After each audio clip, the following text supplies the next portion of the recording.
वासनेतून बाहेर पडायचंय. प्रयत्न खूप करतो पण वासनेतून बाहेर पडत नाही, कुठल्याही प्रकारचे असेल. मी आज छानपैकी उपाय देतोय आपल्याला. ज्याला कामनेतून आणि वासनेतून बाहेर पडता येत नाही त्याच्यासाठी एक उपाय आहे. श्रीमद भागवताचा 2रा खंड आणि त्याच्यामध्ये 12वा स्कंद, त्याच्यामध्ये मार्कंडेय ऋषीची कथा येते. त्यांची तपस्या आणि तपस्या करून गमन, ही कथा तुम्ही अवश्य वाचा. ही कथा वाचल्याने आपल्यातील वासना नाश होते असं वरदान आहे. मग ते वरदान आपण स्वीकारावं. आणि हे वाचण्याच्या अगोदर काय करायचं, आपल्या घरात विष्णू देवता असेल तर चंदन आणि तुळस व्हायची आणि मग सुरू करायचं. आणि जर शिवदेवता आपण मानत असेल तर आपण भस्म लावायचं आणि आपल्या किंवा शिवाच्या डोक्यावर बेलपत्र ठेवून नमस्कार करून ही कथा आरंभ करायची. आपण देवीचे भक्त असेल तर आपल्या कपाळाला कुंकू लावायचं, देवीचे अधिष्ठान असेल तर त्याला कुंकू लावायचं, लाल फुलवायचं आणि कथा आरंभ करायची. तुमची इष्टदेवता कुठलीही असो, परंतु त्या प्रकारे त्याला षोडश पूजन करून किंवा आपल्या त्या प्रकारचा उपचार करून जर ही कथा तुम्ही वाचली तर निश्चित तुम्हाला अनुभव येईल की आपल्यातून वासना हळूहळू, जसं या वरच्या तांब्यातून पाणी दूध पंचामृत हे कमी व्हायला लागलेलं आहे, तसं आपल्यातून वासना आपल्या देहाच्या भांड्यातून कमी झालेल्या अनुभवते. आणि ज्याच्यातून कामनेचा नाश होतो, वासनेचा नाश होतो, कर्माचा नाश होतो, त्याला पुढे रामप्राप्ती ही सुलभ सहज होते. जय जय वीर समर्थ. भृंगीश नावाचे एक ऋषी होते, खूप सज्जन पुरुष आणि फार मोठा शिवभक्त. महादेवांच्या प्रती अतिशय प्रगाढ असं त्यांची श्रद्धा, अगाध श्रद्धा.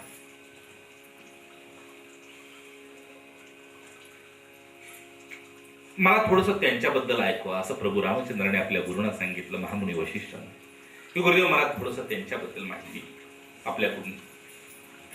का तर महामुनी वाशिष्ठ हे खूप कमी शब्दात बोलत होते आणि जास्तीत जास्त जप करत होते. शब्दाचा वापर खूप कमी, जास्तीत जास्त फक्त जप. आणि त्यांचा इष्टदेव कोण? शिव. अखंड जप. म्हणजे एका ठिकाणी त्यानं सांगितले रामरायाना की आता मी तुला हे प्रवचन करतोय, तुला सत्यसंग करतोय, पण माझं नामस्मरण चालू आहे. जय जय. काय पुरुष असतील विचार करा.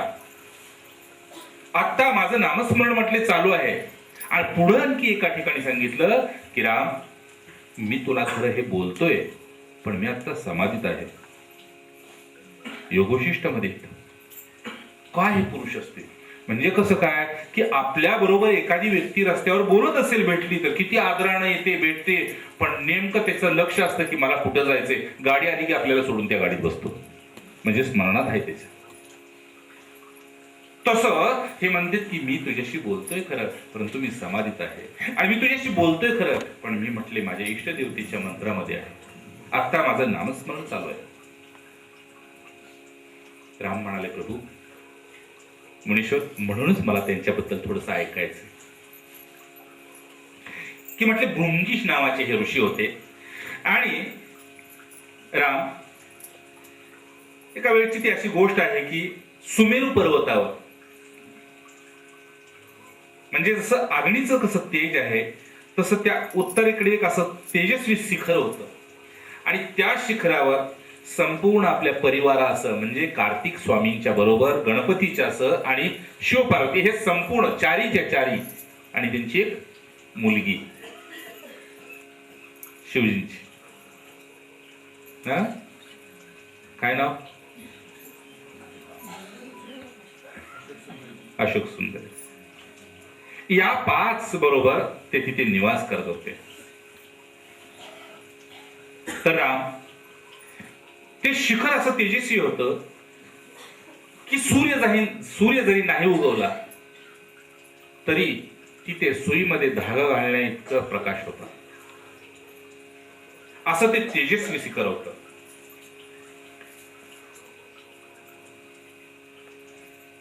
उमा, शिव, कार्तिक स्वामी, गणपती आणि अशोक सुंदरी हे आपल्या आपल्या नित्य कर्मामध्ये, नैमित्तिक कर्मामध्ये सतत मग्न राहत होते. आणि त्यांच्या दर्शनार्थ कधी कधी अधून मधून हे भृंगीशी तिथे जायचे. आपल्या परिवारासह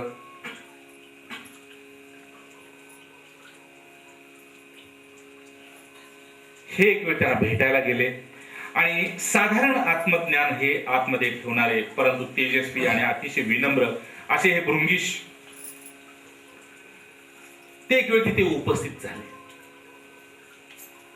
तर ती शिवरात्रीची आदली रात्र होती. हातामध्ये पुष्प, बेलपत्र, नमस्कार घातला, डोळ्यात पाणी, कपाळाला भस्म, गळ्यात रुद्राक्ष, डोईवर जटा, कमंडलू आणि भृंगेश ऋषीने नमस्कार घातला आणि डोळ्यामध्ये पाणी पाहून शंकराने विचारलं, डोळ्यात पाणी? तर म्हटले आई जाणते. म्हणजे उमा म्हटले आई जाणते, आईला माहित आहे. आणि मी हा विषय म्हटले गणपतींच्या पशी मी एकदा बोललो होतो. ठीक आहे म्हटले, काय बोल. महामुनी वशिष्ठ म्हणतात, राम भृंगीशांच्या डोळ्यातलं पाणी पाहिलं आणि शिवजी प्रसन्न झाले. शिवजीने विचारलं की मी वर द्यायला सामर्थ्यवान आहे, जसा ब्रह्मा, विष्णू आणि मी वर द्यायला सामर्थ्यवान आहे, तसा तुझ्या संकटाचा संहार करण्यासाठी सुद्धा माझ्यामध्ये सामर्थ्य आहे. तुझी काय इच्छा असेल ती बोल. दोन्ही हात जोडले, नमस्कार घातला, डोळ्यात पाणी. आणि भृंगीश ऋषी म्हणतात की महादेव, हे संपूर्ण जग क्षणभंगूर आहे आणि असे या क्षणभंगूर जगामध्ये जर कोणी असं विश्रामात करायचा म्हटलं तर कुठे विश्राम करायचा? मला विश्रामाचं धाम दिसत नाही आणि मुक्त तर होण्याची फार माझी इच्छा आहे. पण मग मी इथे निश्चल कसं राहायचं शिवा?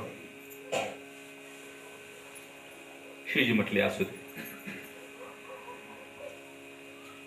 तुला मी अगदी थोडक्यात सांगतो, कारण माझा समाधी काळ जवळ येतोय,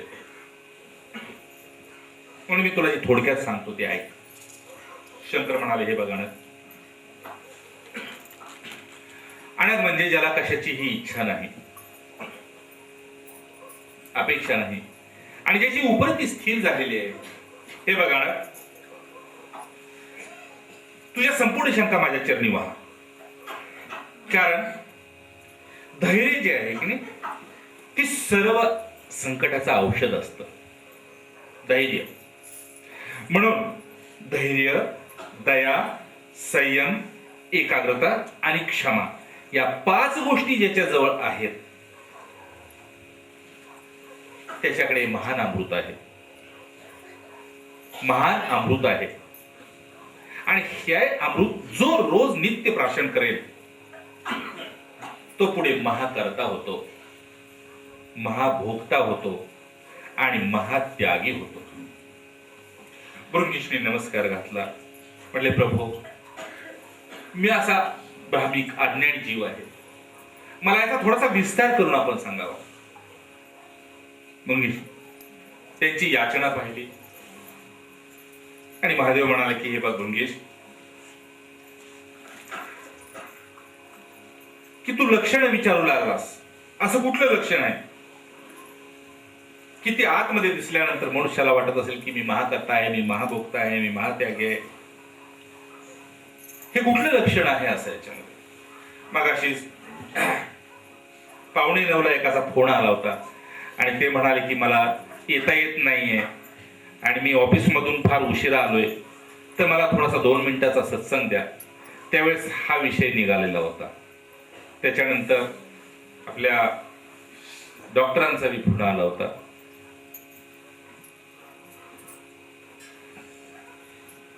तर त्यांनी विचारलं शेवटी डॉक्टरने, तर म्हटलं तुम्ही आजारी आहे का? तर म्हटले हो. म्हणले ठीक आहे. म्हटलं पहाटे अंगावर शॉल घेतली होती, कानाला मफलर होता आणि तुम्ही झोपडीच्या बाहेर उभा होता ब्रह्ममुहूर्ताच्या आधी अर्धा तास काल, आणि तिथं तुम्ही विचारत होता की येऊ का? तर म्हटलं या. मी अंगावर जल टाकलं, तुम्हाला आत घेतलं, तब्येत बरी नाही.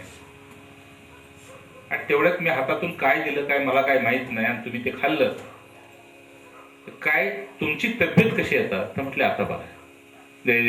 म्हटले आहे मी आजारी आहे, सर्दी ताप खोकला मुक्त हे सगळं चालू आहे. आणि म्हटलं ठीक नाराज. संदेश न मगाशी उठल्यावर तर महाकर्ता महाभोक्ता महात्यागी असा कोण आहे ते ऐक म्हटलं. शंकर म्हणाले हे बघ महाभाग, अहंकार पाप आणि मत्सर नीट आहे काय 10 मिनिटच फक्त देतो हा सत्संग, छान आहे एकदम उत्तम. आणि मृत्यू लोकातून पार व्हायला हा फार सुंदर सत्संग आहे. ज्याच्याकडे मीपणा नाही म्हणजे अहंकार नाही, ज्याच्याकडे दुसऱ्याचं नुकसान करण्याची बुद्धी नाही म्हणजे पापबुद्धी नाही, आणि ज्याच्याकडे कोणाचा मत्सर नाही, मत्सर करायची भावना नाही, असा रहित जो कोणी पुरुष असेल त्याच्याकडे उद्वेग नसतो. असा उद्वेग नसलेला जो पुरुष आहे तो शास्त्रात सांगितल्याप्रमाणेच आपलं आज्ञाधारण करून जीवन जगत असतो. तो या पृथ्वी तळावरचा खरा महाकर्ता पुरुष आहे. आणि म्हणून आपल्यामध्ये याचा नाश करण्यासाठी तो पुरुष कुठल्या या मृत्यू लोकामध्ये कुठल्या स्थानावर व्यक्तीवर आणि विषयावर प्रेम ठेवत नाही. भृंगीश जो चराचराला साक्षी रूपाने पाहतो म्हणून तो अखंड निर्विकार असतो. असा जो कोणी निर्विकार असतो तो आपलं जीवन न्याययुक्त प्राप्त कार्यामध्येच गमावतो. जय जय. आणि म्हणून हा निष्काम भावाचं आचरण करतो. असा जो निष्काम भावाचं आचरण करणारा पुरुष आहे त्याला महाकर्ता पुरुष म्हणते. पहिल्या वर्गात पुढे बसली आणि तरी सुद्धा तिला जड झाले म्हणजे आहे ती एक निमित्त आहे, तिच्या डोळ्यावर झोप आली ती. पण आपल्याला सांगतो की आपण सगळे शिवस्वरूप आहोत, पण आपलं कर्म हलकं असेल की नाही तर ते कर्म आपल्याला पुण्यापासून माघारी फिरवतं. जय जय. म्हणून कुठलाही मनुष्य दोषी नसतो. हलकी कर्म पुण्यापासून माघारी नेते आणि पापाच्या वाटेवर घेऊन आपल्याला निद्रारूपेण संस्थिता झोपवते. म्हणून कर्म असं करावं की जे भगवंताच्या साठीच कामाला येईल. म्हणा चंदनाचे परित्वा झिजावे, ऋणी करुणी सोडावा देव येथे. देवाला असं वाटलं पाहिजे काही मागत नाही, काय करू याच्यासाठी, त्याला काळजीत घातलं पाहिजे. काय करू, झोपडी गळते, उंदर शिरते, घुसू करते, काय करू याच्यासाठी. जय जय. मी देवाला सांगणार काही नको करू, लवकर बोलव, आत्ता म्हटलं तरी येतो. म्हणजे जायची तयारी जो अखंड ठेवतो का नाही त्याचा देवाला फार आनंद होतो. का की चला तो येतोय आता, सत्संगाशिवाय दुसरं काय. देवाला काय आवडतं, देवाला सत्याचं आचरण करणाऱ्याचा संघ आवडतो. बाकी काही आवडत नाही. बेल नको, फूल नको, माळ नको, जप नको, तप नको, हिमालय नको, बद्री नको, अमरनाथ नको, केदारनाथ नको. सत्याचं आचरण करणाऱ्याचा संघ देवाला आवडतो. बस. कारण देव काय आहे, देव सत्य आहे. जय जय रघुवीर समर्थ. म्हणून असं निष्काम भावा तुझी झोपच गेली. आता घरी गेल्यावर तरी येते की नाही कोण आठवत. असं ठीक आहे.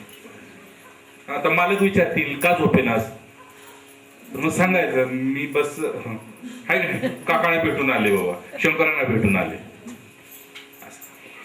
तर निष्काम भावाचं जो आचरण करतो भृंगवीश, त्या पुरुषाला महाकर्ता पुरुष म्हणते. म्हणजे या मृत्यू लोकामध्ये तो फक्त भगवंताच्या कार्यासाठी आलेला आहे हे त्याला माहित असतं. म्हणून त्याच्याकडे उद्वेग नसतो आणि हर्ष नसतो.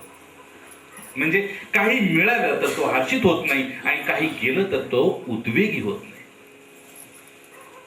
नाही का. तू माझ्या सांगात मगाशी भोजन आम्ही प्रसाद घेताना बघितलं की तुकाराम महाराजांचा मुलगा आणि तुकाराम महाराज, काय गंमत आहे. बाप से सवाई बेटा.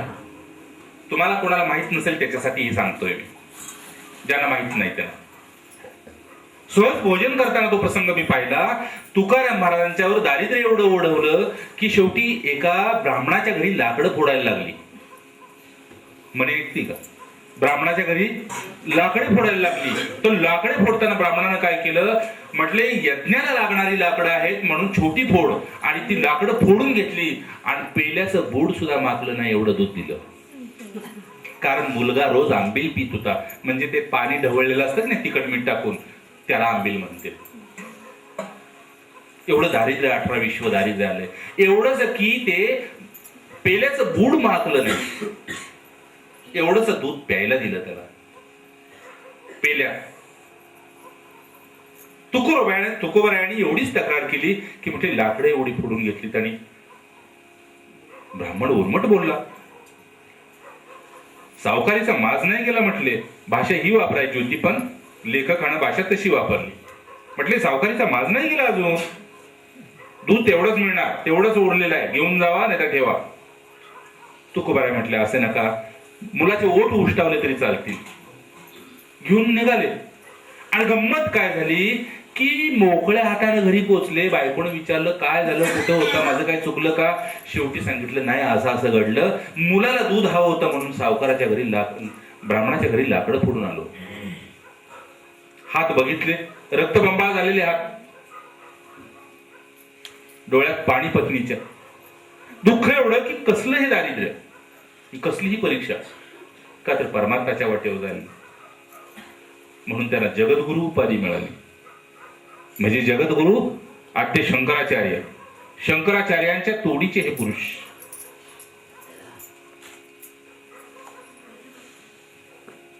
सर्वांनी आपली तक्रार व्यक्त केली. म्हटली लाकडं फोडल्यानंतर मी तुम्ही दूध.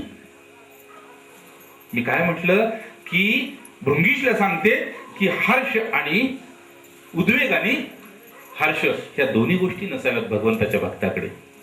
गेलं तर जाऊ दे, आलं तर ठीक आहे. हे तर सर्व महारीच कृपा.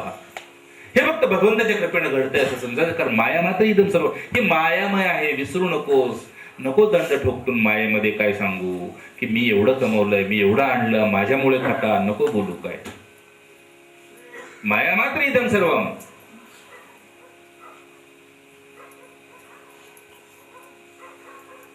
महाराज पत्नीला सांगितलं, आपल्या भाऊजाईला सांगितलं, भावाला सांगितलं की माझ्या ठिकाणी तुम्ही असता तर काय केलं असतं, हेच केलं असतं. कारण ह्या घराची रीत आहे तशी भक्तांची ही रीत आहे. महाकर्ता, महाभक्ता, महात्यागी. आणि म्हणून तुम्हाला या वाटेनं जर जायचं असेल तर म्हटले तुम्हाला हेच करावं लागेल. तुकोबरायाने सांगितलं की असं झालं. एक म्हटले जिचं बाळ आता दूध नाही पिलं तर मरेल अशा अवस्थेमध्ये त्या बाईने सांगितलं की मला इथं ब्राह्मणाच्या घरी दूध मिळेल का, ब्राह्मणाचं घर कुठं आहे. म्हटले मी सांगितलं त्या ब्राह्मणाच्या घरी दूध नाही होतं तेवढं मला दिलेलं आहे. आणि म्हटले बस मी मुलासाठी घेऊन चाललोय. तिने सांगितलं की बाळाला दूध नाही, मला दूध नाही, आणि मला दूध येत नाही, बाळाला दूध नाही, हे बाळ मरेल आता म्हटले दुधाशिवाय. तुकोबाने ते दूध देऊन टाकलं.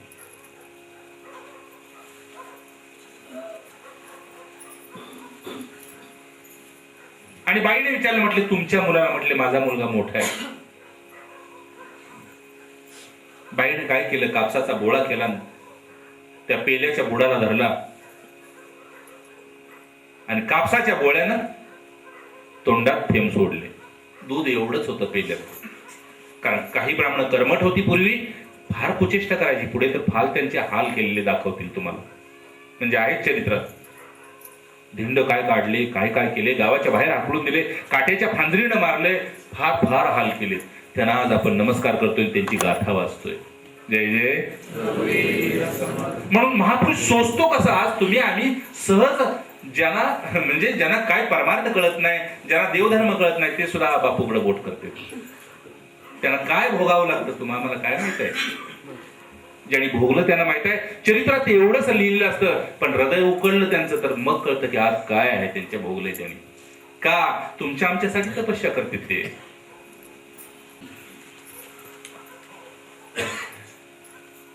आनंद जगण्यात आहे.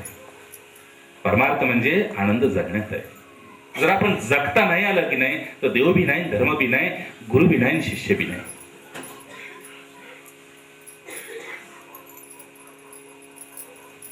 आणि हे जे जीवन आहे ते भृंगी स्वतः जगत होते आणि म्हणून शिवजी त्यांच्यावर प्रेम करत होते. शिवजी म्हटले माझा समाधीचा काळ जवळ आलाय. खरं तर मी बोलत नाही. समाधीच्या अगोदर मी अंतर्मुख होतो आणि अंतर्मुख होऊन माझी धारणा मी सिद्धीला नेतो आणि बघता बघता ध्यानस्थ होतो आणि ध्यानातून मी समाधीत उतरतो. जय जय. आणि म्हणून मी तुला सांगतो की अशी जर प्रसंग कधी आला तर काही मिळालं म्हणून हर्ष होऊ नये, काही केलं म्हणून उद्योग होऊ नये. असा जो कोणी असेल त्याला महाकर्ता पुरुष म्हणते. वशिष्ठ मुनी सांगते राम शिवजींचं भृंगीश्वर फार प्रेम होत. म्हणजे एक वेळ असं वाटलं की एक वेळ ते पार्वतीचा त्याग करतील, एक वेळ आपल्या गणपतीचा त्याग करतील, पण भृंगीचा त्याग करणार नाही. कारण त्यांच्याकडे त्या भृंगीकडे अशी निर्मळ बुद्धी होते की शिवजी म्हणते की हा अखंड मला समबुद्धीमध्ये दिसतो आणि कुठलाही शोकजनक जरी प्रसंग आला तरी तिथे कधीही तो शोकाला बळी पडत नाही. आणि म्हणून हर्षजनक परिस्थिती जरी त्याला प्राप्त झाली तरी सुद्धा तो हर्ष करत नाही आणि म्हणून तो महाकर्ता पुरुष आहे. कारण मृत्यू लोकामध्ये उमा सगळेच करते आहेत, पण हा महाकर्ता आहे. हे कुठलंच करते पण आपल्यावर घेत नाही. म्हणून समर्थ म्हणाले करता एक रघुनंदन. माझा कोण करतो वर कडलंडी कोण देईला मासे. मगाशी तुमच्या बाळानं कुठला श्लोक म्हटला?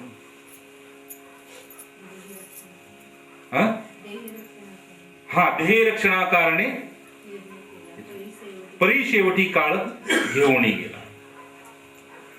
म्हणून राम हा ही जी शिवकृपा आहे या भृंगीवर ती अशी महान अशी अद्भुत आहे की ज्ञानवान मुनी जे आहेत, ज्ञानवान पुरुष जे आहेत ते आपल्या प्रारब्धाचं खाते. तुकाराम महाराज तेच म्हटले प्रारब्धाची भरित पोट न करीतो बोबाट तुझ्या पायी.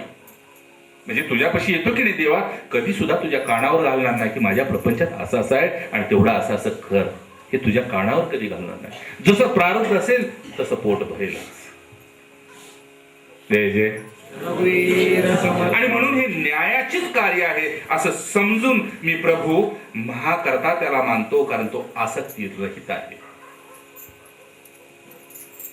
जन्म, स्थिती, विनाश, उत्पत्ती असे जे काही पदार्थ मनामध्ये आपल्या सतत भ्रमंती करत असते याच्यामध्ये तो सारखा सम राहतो आणि म्हणून हा महाकर्ता पुरुष आहे.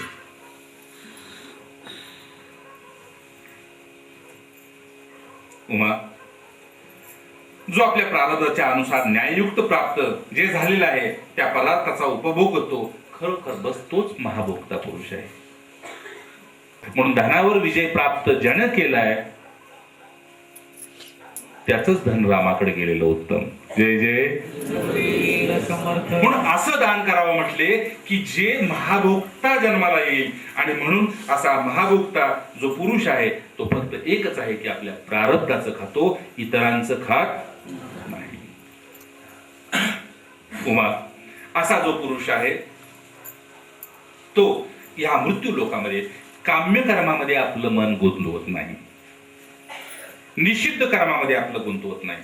सुख दुःख जन्म मृत्यू हे विवेकपूर्वक सर्वता त्याचा त्याग करत असतो. आणि म्हणून हा महापुरुष महात्यागी आहे. असा हा माझा भृंगीश तो धाडशी आहे म्हणून त्याचं मन शिव आहे. धाडसी आहे म्हणून त्याचं मन ते शिव आहे आणि भयभीत आहे म्हणून बाकीचे जीव आहेत. जय जय उमा. वशिष्ठ मुनी म्हणते, राम, हा देवदेवेश भगवान शंकरनं खूप दिवसापूर्वी हा भृंगीशला उपदेश केला होता आणि त्यावेळी मी तिथे स्वतः होतो. राम, हा सदा सर्वदा प्रकाशमान राहणारा, निर्मल स्वरूप राहणारा आणि केवळ परब्रह्म, हा एका ब्रह्मेच्या अतिरिक्त कुठलाही पदार्थ या सृष्टीमध्ये श्रेष्ठ नाही असा समजणारा आणि संसारामध्ये राहूनच हा परमार्थाचं सत्कार्य करणारा, हा म्हणजे मी एक सदो ब्रह्म आहे असा अखंड ध्यान करणारा हा एक महान माझा भृंगीश भक्त. त्याची महिमा मी महाकर्त्यामध्ये, महाभोक्त्यामध्ये, महात्यागामध्ये करतो. म्हणून आजचा जो सत्संग आहे तो एवढाच आहे जागृतीसाठी की प्रारब्धाच्या पलीकडे कुणालाही काही भेटत नाही आणि प्रारब्धाच्या पेक्षा कमी कुणाला भेटत नाही. म्हणून भगवंताचं म्हणणं एवढंच आहे की जे पवित्र आहे ते पवित्रच राहू द्या. तुम्ही जसं इथं पवित्रतेनं आला आणि पवित्रतेनं जा, पुढच्याला पवित्रतेनं येऊ द्या आणि त्याला पवित्रता बघून जाऊ द्या. म्हणून ही पृथ्वी भगवंताने निर्माण केलेली आहे, हिला पवित्र ठेवा एवढंच सांगितलंय. की हे तर अपवित्र करणारा कोण आहे, तर तामसी आणि राजसी वृत्तीचा व्यक्ती आहे. त्याला तुम्ही यथाशक्ती तुमच्या सत्वगुणानं परिवर्तित करण्याचा प्रयत्न करा. तुम्हाला जर आवडलं असेल तर त्याला सांगा, तुम्हाला जर येता येत असेल तर त्याला आणा. म्हणून ही पृथ्वी पवित्र आहे, ही शिवाची पृथ्वी आहे आणि मी ही पार्वतीला अर्पण केलेली आहे. म्हणून इथलं कार्य ती सांभाळते. म्हणून हे शिवस्वरूप आहे, साक्षात हे शिवस्वरूप आहे. म्हणजे यालाच आपण शास्त्रात शिववाटिका म्हटलेलं आहे की ही भगवंताची विश्रांती स्थळी आहे. म्हणून तुम्ही आम्ही सुद्धा इथे विश्राम जर घ्यायचा असेल तर उमेसी अति आदरे राम द्या. जय जय रघुवीर समर्थ. ओ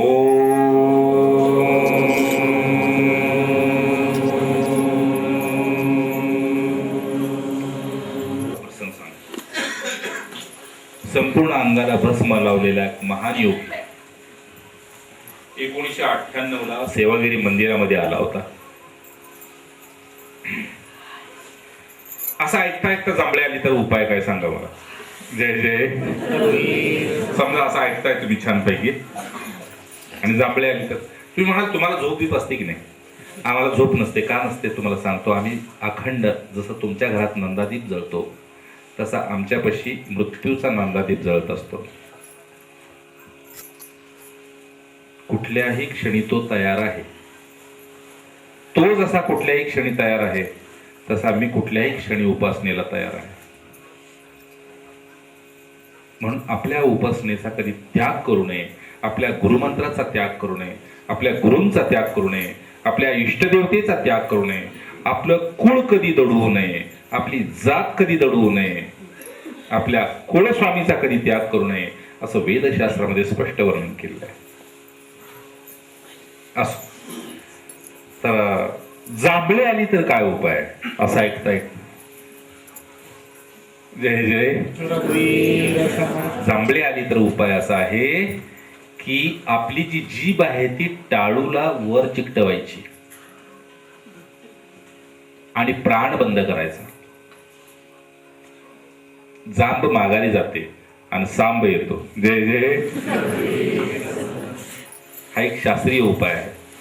प्राण बंद करायचे म्हणजे प्राणाला कुंभकात ठेवायचं, म्हणजे प्राण घ्यायचे नाहीत आणि सोडायचे नाहीत. आपोआप जांभळी माघारी जाते. हा एक चांगला उपाय सांगितला. राहिली गोष्ट आजपासून जो कोणी 1.25 महिना रोज शिवाला बिल्वपत्र वाहतो किंवा 1.25 महिना रोज आपल्या गळ्यात रुद्राक्षाची माळ 1 माळ जप करून धारण करतो, 3 वेळ करेल, म्हणजे सकाळी सूर्य उगवायच्या वेळेस, दुपारी 12ला आणि रात्री संध्याकाळी सूर्यास्ताच्या वेळेस, असा जो कोणी 3 माळा करेल त्याचं मृत्यू लोकातलं धर्म, अर्थ आणि काम हे पूर्ण होतं. पण त्याने लगेच असं म्हणून नाही की मला म्हणजे मोदीच्या जागेवर बसवा म्हणून, जय जय, आपल्या आवाक्यातलंच काम निवडावं आहे की नाही, किंवा असं म्हणून नाही किंवा ओबामा आलाय त्याचं विमान इथं ठेवून जाऊ देत बस, आपल्या आवाक्यातली कामना. म्हणून एक बेल पाण आजपासून, म्हणजे उद्यापासून, शिवरात्रीच्या दुसऱ्या दिवशीपासून, उद्या अमावस्या पडते ना, तर उद्यापासून, का आज अमावस्या, निषिद्ध काळ कधी आहे, किती, 9:45 ते हा बस. म्हणून निषिद्ध काळामध्ये केलेला जप, यज्ञ, दान, हवन आणि त्या सर्वापेक्षा सत्यसंग हा लक्ष गुणा फळ देणार आहे. मग आम्हाला फळ कसं काय मिळत नाही, आमची कामं कशी होत नाही, ती फिरून कामावर येतो. जय जय. कारण जे येतच नाहीत, नाही की नाही, आजच्या दिवशी उपवास बी करत नाहीत, आहे की नाही, म्हणजे फराळाचं नाही, सरळ जेवण करते, महादेवाला बी जात नाहीत, त्यांच्या गाड्या फिरतात रस्त्यावर महाराज, आहे की नाही, त्यांच्या बायकांच्या हातावर अंगावर सोनं बघा किती काय, आहे की नाही. म्हणजे हा प्रश्न भक्ताला पडतो पहिल्यांदा. त्यामुळे देवाला बी असं वाटतंय की कलियुगात भक्त निवडायचं म्हणजे बरीच मोठी ज्युरी बसवली पाहिजे अगोदर. कुठल्या प्रकारचा भक्त कसा निवडावा, देवाला संकट आहे, पण देव कैलासामध्ये राहतोय, इकडे तिथपर्यंत कुणी पोचू शकत नाही लोक. असो, आपल्याला कथा मी थोडीशी थोडक्यात सांगतो 2-5 मिनिटात, की 1998ला एक संपूर्ण अंगाला विभूती लावलेली एक व्यक्ती आली होती आणि शंकराच्या दुसऱ्या गाभाऱ्यात बसली होती. तर जटा अशा सोडल्या होत्या, फार लांबड्या जटा नव्हत्या, पण पाठीवर अशा रोळत होत्या आणि त्रिपुंड लावलेलं होतं, कुमकुम वगैरे काय नाही, पण आपला दंडात वगैरे सगळीकडे रुद्राक्ष आणि संपूर्ण हे लावलं होतं, भस्म अंगाला, आणि फक्त लोंगोट अंगावर होती आणि दुसऱ्या गाभाऱ्यात हा बसला होता. तर ब्रह्ममुहूर्तावर आरती पुसेगावात चालते. आरती फिरवणारी एक व्यक्ती जी होती, त्यांनी तिला सोडला होता, बबनगिरी नावाची एक व्यक्ती होती, आणि त्याने ती आरती अशी फिरवत फिरवत फिरवत फिरवत गेले,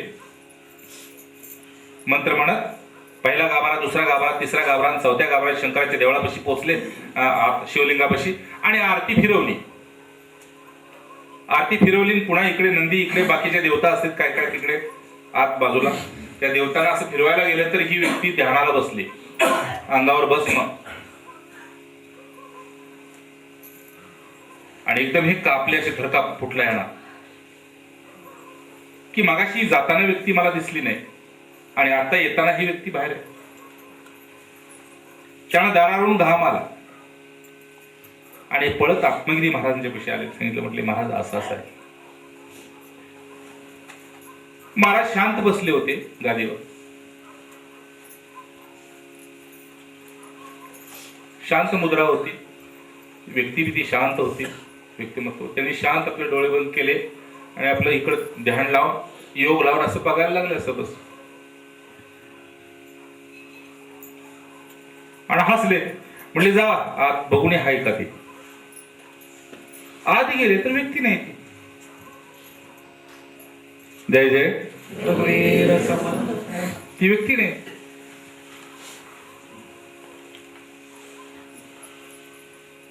पुन्हा काय झालं, ती आरती दत्तात्रयाच्या पाठीमागं फिरवत फिरवत त्यांनी नेली, समाधीच्या पाठीमागं. ती व्यक्ती पिंपळाखाली. त्यांना पुन्हा अंगात घाम फुटला. हे तिथे आले, म्हणले महाराज पिंपळाखाली, चला बघायला तुम्हाला. महाराज आले, आत्मगिरी उठून आले गादीवरून. म्हटले कुठं आहे ती व्यक्ती? तर म्हणले ही काय इथं बसली होती. आरती संपली, तिथली आरती संपली आणि पुढे धुणीत गेले, धुणीची आरती करायला महाराजांची.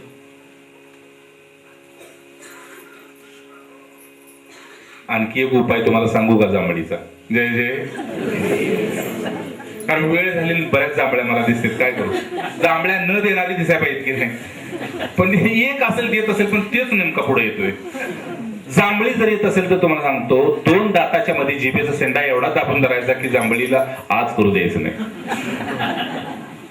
इतक्या जोरात दाबून धरायचा. मग तिथली ग्रंथी पाणी सोडते, ते पाणी प्यायचं आतलं, ती ग्रंथी पाणी सोडते. मग असं दाबून जोरात धरल्यावर मग ते पाणी प्यायचं, पाणी पिले की जांभळी काय. जय जय. हे धुणीमध्ये गेले आणि धुणीमध्ये गेल्यानंतर पुन्हा पाहिलं की धुणीत बसली ही व्यक्ती. धुणी पैसे नव्हे. आणि मग ही व्यक्ती बेशुद्ध पडली.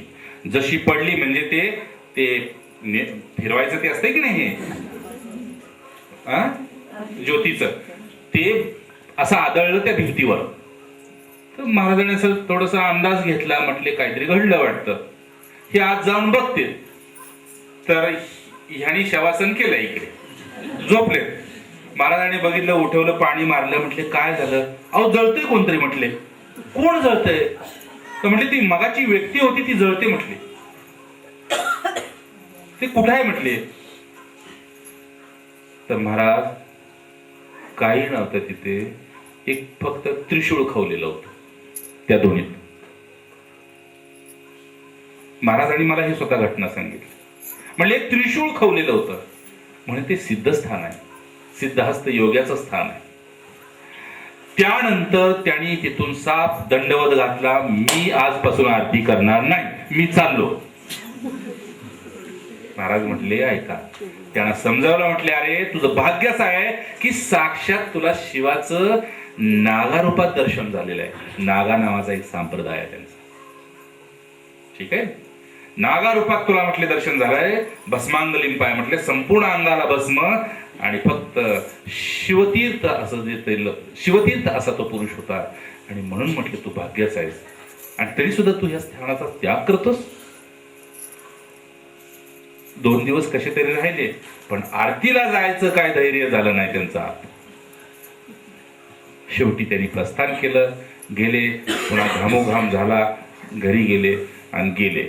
जय जय समर्थ. म्हणून देव आपल्याला गुरुच्या रूपात दर्शन देतोय, तेच चांगलं. साक्षात दर्शन दिलं तर जय जय. म्हणून गुरु साक्षात परब्रह्म. म्हणून हे पुरुष तपस्वी असते, हे आपल्यासाठी तपस्या करते. या तपस्येतून त्यांना काही एक नको असतं, त्यांची पापबुद्धी सरलेली असते. आता त्यांची इच्छा अशी असते की जे जे कोणी माझ्यापाशी येतील त्यांची पापबुद्धीचा नाश व्हावा. म्हणून आजच्या दिवशी जी काय आपण तपस्येच्या रूपात बसतो, ज्ञानाच्या रूपात ऐकतो, भक्तीच्या रूपात नमस्कार करतो, कर्माच्या रूपात काही दान करतो, ते आज लक्ष गुणा फल देतं. आणि त्याचं फळ निश्चित आहे, हे शिव म्हणते तुम्हा, याच्यावर विश्वास ठेव. म्हणून हेच आपल्याला पार करतं. हे आजच्या दिवशी भगवंत आपल्याकडे जमा करून ठेवतो, आणि नित्य जे काय करतो ते आपल्या नित्य संसारात वापरतो. आणि नैमित्तिक जे काय करतो, म्हणजे हे निमित्ताने जे काय करतो ते आपल्याकडे जमा करून ठेवतो. तुमच्या पुण्याला धन्यवाद, तुमच्या कुटुंबाला, कुळाला धन्यवाद, कुलदेवतेला धन्यवाद. कारण ही रात्र म्हणजे गुरुदेवांच्या भाषेत किंवा ज्ञानीपुरुषांच्या भाषेत एकच वाक्य सांगतो.